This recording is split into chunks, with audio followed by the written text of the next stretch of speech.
మీరు క్లారిఫై చేసి కంక్లూజన్ అవ్వండి. జగన్మోహన్ రెడ్డి గారు ఫోన్కు అందుబాటులోకి రాలేదు, ప్రయత్నం చేశారని తెలిసింది, అందుబాటులోకి రాలేదని తెలిసిందంటూ దీపక్ రెడ్డి గారు మాట్లాడారు. సో వాటిలో వాస్తవాలు ఎంత, అవాస్తవాలు ఎంత?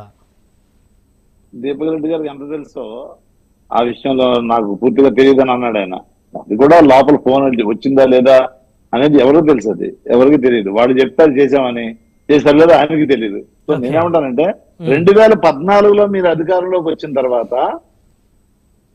2019లో అధికారం కోల్పోయిన తర్వాత భూస్థాపితం అయిపోయిందా? 151 చరిత్ర సృష్టించాం. 2014లో మీరు అధికారంలోకి వచ్చిన తర్వాత మా పార్టీని భూస్థాపితం అయిందా?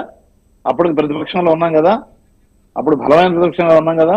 ఇవాళ 2014లో 2014లో 10లో ఏదైతే కాంగ్రెస్ పార్టీ 2009లో నెగ్గిన తర్వాత 2014లో కాంగ్రెస్ పార్టీ పూర్తిగా ఓడిపోయిన తర్వాత ప్రతిపక్ష హోదా లేదు. అంటే ఇక్కడ రెండు అంశాలండి నారాయణమూర్తి గారు. 2014లో మీకు 67 స్థానాలు వచ్చినాయి, 67 స్థానాలు వచ్చినాయి, బలమైన ప్రతిపక్షంగా ఉన్నారు. ఆ రోజు జగన్మోహన్ రెడ్డి గారు బలంగా ఉన్నారు, యువనేత, ఆయనకు ఒక అవకాశం ఇవ్వలేదు అనేటువంటి అభిప్రాయం ప్రజల్లో ఉంది. కానీ ఈసారి 19 ఆయనకు అవకాశం ఇచ్చారు, ఆయన ఫెయిల్ అయ్యారనే అభిప్రాయం ఉంది. 11 మంది మాత్రమే వీక్ అయిపోయారు కదా. 2014 ముందు మేము బై ఎలక్షన్ లో కంప్లీట్ స్వీప్ చేశారు. 2014 ముందు ఎన్ని సీట్లు ఉన్నాయి మాకు? అప్పటి వరకు కాంగ్రెస్ పార్టీ ఉంది కదా. గ్రాఫ్ 2012 నుంచి పెరుగుతా వచ్చి ఒక్కసారిగా 24లో పడిపోయింది. ఇప్పుడు వారు అనేది ఏంటంటే పెరుగుతా పడిపోయింది, ఇంక లేచే పరిస్థితి లేదంటారు. తరగడం అలా అనుకోవడం తప్పులేదు, అలా ఉండకపోతే వాళ్ళు బతకలేరు. ఎందుకంటే అలా ఉంటేనే వాళ్ళు ఆనందంగా ఉంటారు. అందుకు ఉండేవండి, వాళ్ళ ఆనందం గురించి మనకు సంబంధం లేని విషయం. కానీ 2014 ముందు భద్రశత్రువుగా ఉన్న కాంగ్రెస్ పార్టీ ముందు మా బలం ఎంత? అప్పుడు ఏమైంది? 14లో 67 పెరిగింది.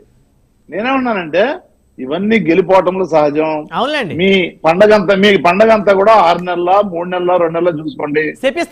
ఆల్రెడీ అక్కడ ప్రూవ్ చేసుకోమంటున్నా. నేనేమన్నా మీరు ప్రూవ్ చేసుకోమంటున్నా, మీరు బాధ్యతతో వివరించమంటున్నా, చెప్పించమంట. అట్లా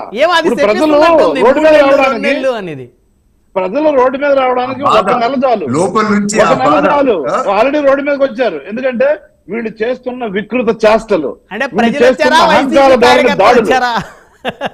నేనది వీళ్ళు చేస్తున్న అహంకార దాడులు, వికృత చేష్టలు, బీసీ ఎస్సీ ఎస్టీల మీద ఊళ్ళలో లేకుండా బయటకు కేవలం బీసీ మహిళల మీద అది మంగళగిరి కానివ్వండి, విజయవాడ సెంట్రల్ కానివ్వండి, నూజివీడు కానివ్వండి, తెనాలి కానివ్వండి, మీరు ఎక్కడ తీసుకోండి రాష్ట్ర వ్యాప్తంగా మీకు ఒక డాక్యుమెంట్ పెట్టాను.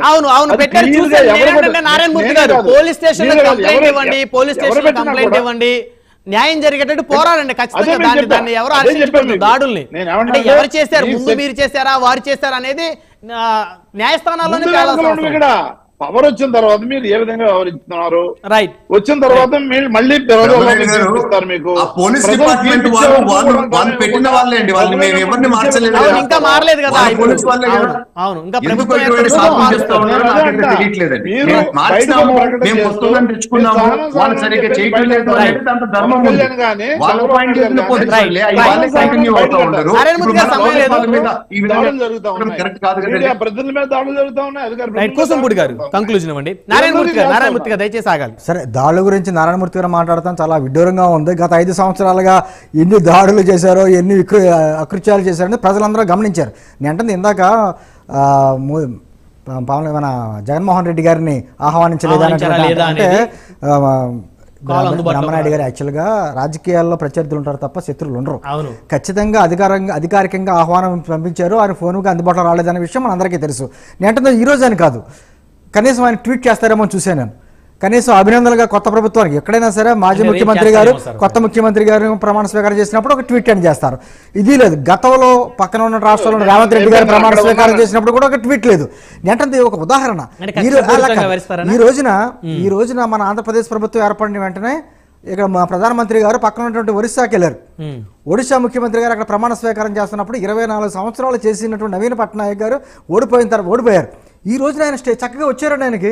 అవును, మోహన్ మాజీ పరపనాక్షి గారు చేస్తున్నప్పుడు వచ్చారండి ఆయన కూడా. అంటే రాజకీయాల్లో ఈ సాంప్రదాయాలు ఉండాలి తప్ప ఏదో కక్షలో కార్పణ్యాలు లేకపోతే శత్రుత్వాలు ఇవి ఉండకూడదు అనేది.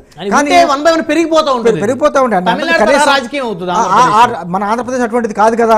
కానీ ఆ దుస్సంప్రదాయాలు రాకుండా ఉండాలని మేము కోరుకుంటాం. కానీ అటువంటిది కనిపించట్లేదు ఇక్కడ. ధన్యవాదాలండి చర్చలో పాల్గొన్నందుకు. కోసంపూడి శ్రీనివాస్ గారు, జనసేన పార్టీ రాష్ట్ర అధికార ప్రతినిధి, దీపక్ రెడ్డి గారు మాజీ ఎమ్మెల్సీ, టీడీపీ సీనియర్ నేత, నారాయణమూర్తి గారు నవరత్నాల వైస్ మాజీ చైర్మన్, అదేవిధంగా బుల్లెట్ ధర్మారావు గారు రాధారంగ మిత్రమండలి రాష్ట్ర అధ్యక్షులు. అందరికీ పేరు పేరున ధన్యవాదాలు. మరి ఇది ఇవాళ ప్రైమ్ డిబేట్. చూస్తూనే ఉండండి. Keep watching prime news.